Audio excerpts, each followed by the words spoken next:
5. We're looking at verse 12 through verse 16. Luke chapter 5, 12 through verse 16. And it came to pass, when he was in a certain city, behold, a man full of leprosy, who sees Jesus, and fell on his face, and besought him, saying, Lord, if thou wilt, thou canst make me clean. And he put forth his hand, and touched him, saying, I will be thou clean. I will be thou clean. And 6 weeks later, after a lot of surgery,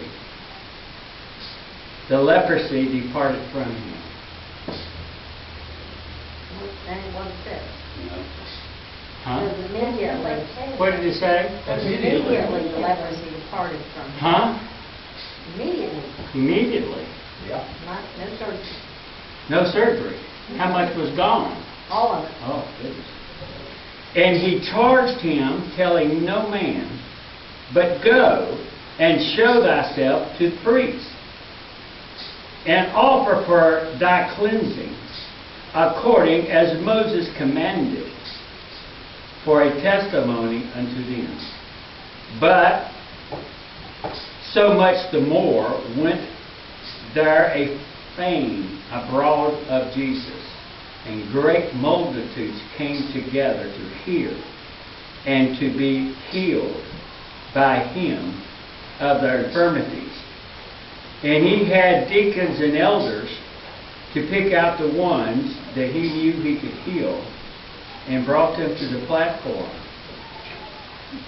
and slain them in the spirit. The rest of them went home. No.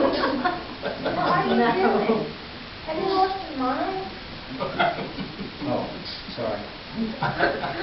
And he withdrew himself into the wilderness and prayed. Brother Bill, lead us in our opening prayer, will you? Heavenly Father, as we approach your throne of grace this morning, Lord, thank you for this precious word that's before us.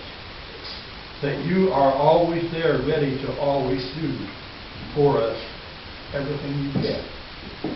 Now we ask for your blessing upon each one here this morning.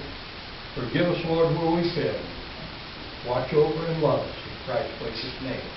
Amen. In our continuing study in Luke, we now have arrived at chapter 5.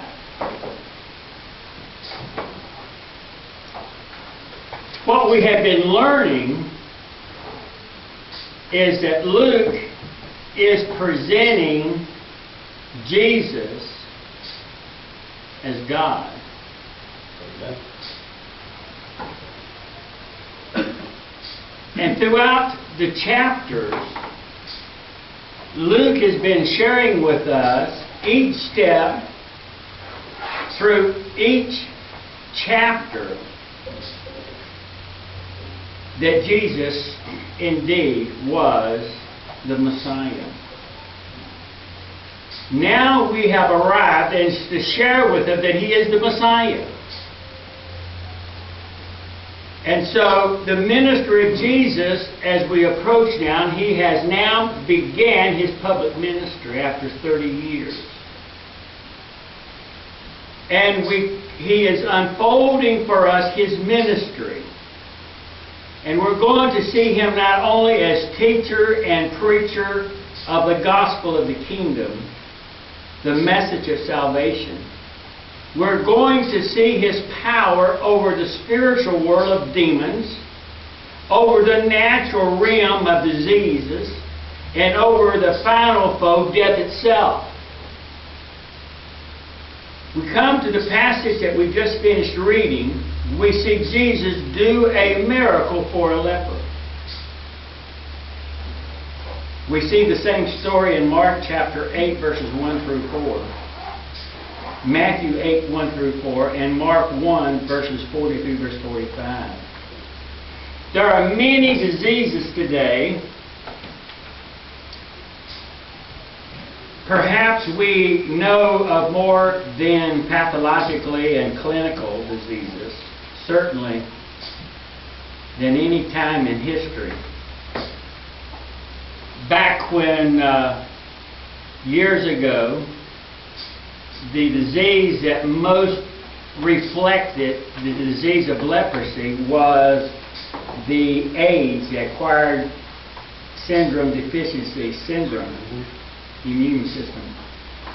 Back years ago, if a person developed AIDS, they were dead. Immediately. When I remember when it first come out 20 years ago, 25 years ago, in America, it was their death warrant. There was a movie that I haven't seen yet that Julia Roberts is in currently, and the movie deals documentary with how the public misunderstood the AIDS epidemic, and how it was a disease that once you had it, you were treated like a leper. And they constantly went through a lot of processes of trying to figure it. And we've heard different stories. We've said, well, we should take all the people that have AIDS and put them on an island, put them somewhere. We've all said that. And no one wanted to admit that they had AIDS. No one wanted to admit it that they had that kind of disease, because it was, years ago, it was down looked upon, and so forth. We all know that.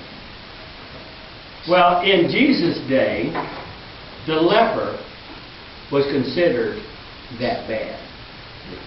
Leprosy, in the Hebrew word for leprosy, there was no cure other than a divine intervention.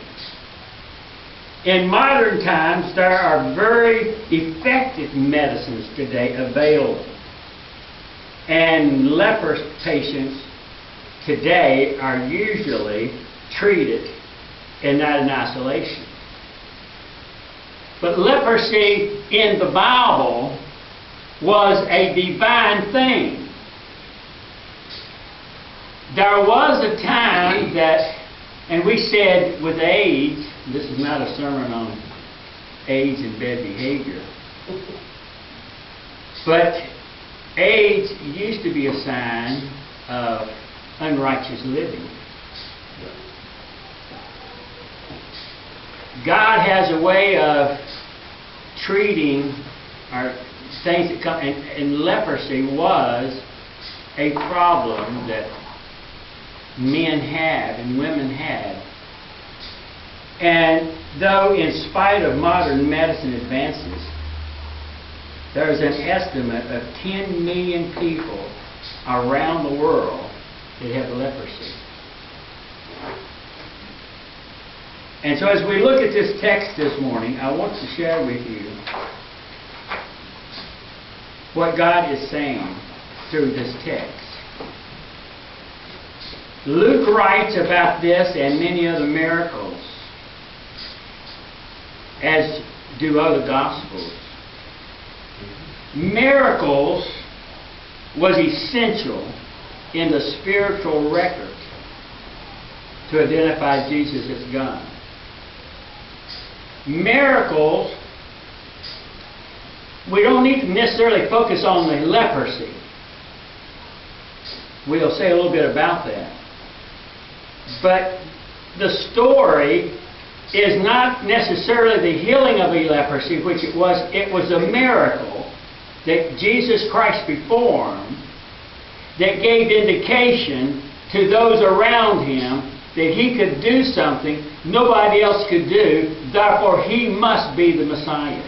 And that's the emphasis. He does what man can't do. He does what doctors can't do. In fact, the miracle records of Jesus is essential to to the Christian faith because they are the fruits of supernatural divine nature. If he is not supernatural, tear up your New Testament. The Christian faith becomes inexplicable on any legitimate grounds. It is not fantasy. It is not outright deception. But because the miracles that happen, they are true, and He is God, and He is our Redeemer. So the point that Luke is trying to get across, He is supernatural. He can do things that no man can do. He is the Redeemer. What He says He can do, He can do. Let's meet this man in verse 12. Somewhere in Galilee, no precise place or time, Matthew and Mark record the same healing, and they also do not tell us where and when.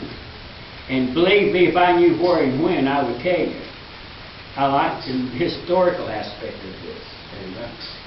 He is God, and He is our Redeemer, and He is this man, but somewhere it says, behold, there was a man full of leprosy.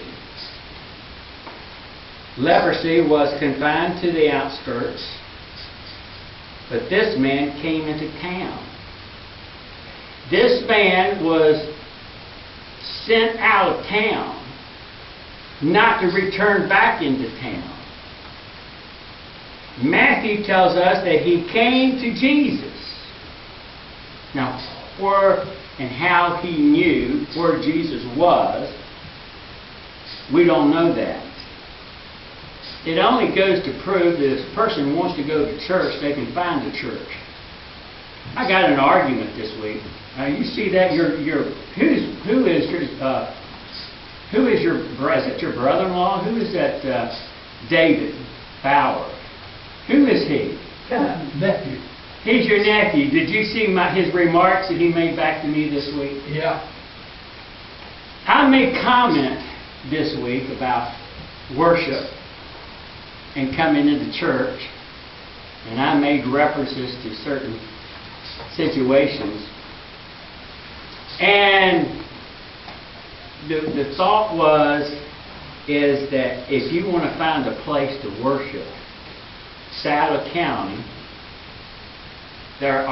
they tell me 70% of the people in Saddle County do not go to church anywhere. They say that 60,000 people in Saddle County don't go to church anywhere. And my comment was, there are many reasons why people don't go to church. And if you ask all of my kids, they'll give you a reason why they don't go. And my point is, of all the churches that are in Saddle County, surely there is one that you could go to